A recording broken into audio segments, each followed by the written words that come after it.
بسم اللہ الرحمن الرحیم۔ حضرت عبداللہ بن عمر رضی اللہ تعالیٰ عنہما سے روایت ہے، رسول اللہ صلی اللہ علیہ وسلم نے فرمایا، حضرت سلمان بن داؤد علیہ السلام نے جب بیت المقدس بنایا تو اللہ تعالیٰ سے 3 خصوصیات مانگی: ایسا فیصلہ جو اللہ تعالیٰ کے حکم کے موافق ہو، یہ مان لی گئی۔ ایسی حکومت جو ان کے بعد کسی کے لائق نہ ہو، یہ بھی مان لی گئی۔ جب آپ مسجد یعنی بیت المقدس بنانے سے فارغ ہوئے تو یہ دعا مانگی کہ جو شخص بھی اس مسجد میں آئے اور اسے آنے پر نماز ہی نے ابھارا ہو تو اسے گناہوں سے اس طرح صاف کر دے جس طرح اس کی ماں نے اسے گناہوں سے پاک جانا تھا۔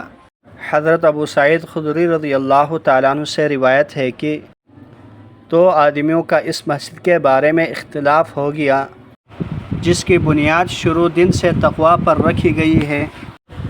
ایک شخص نے کہا وہ مسجد قباء ہے، دوسرے نے کہا وہ رسول اللہ صلی اللہ علیہ وسلم کی مسجد ہے۔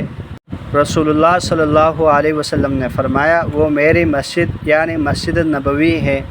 حضرت عائشہ رضی اللہ تعالیٰ عنہ اور حضرت ابن عباس رضی اللہ تعالیٰ عنہما بیان کرتے ہیں، جب اللہ کے رسول صلی اللہ علیہ وسلم کی وفات کا وقت قریب ہوا تو آپ صلی اللہ علیہ وسلم نے اپنی چادر کبھی چہرے انور پر ڈال لیتے، پھر جب گھبراہٹ ہوتی تو اسے چہرے سے ہٹا لیتے۔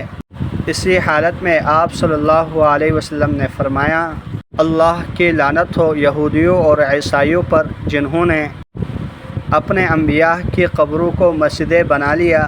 اللہ جل شانہ سے دعا ہے جتنے احادیث مبارکہ پڑھی سنی ان پر عمل کرتے ہوئے دوسروں تک پہنچانے کی توفیق عطا فرمائیں۔ جزاکم اللہ خیرا کثیرا۔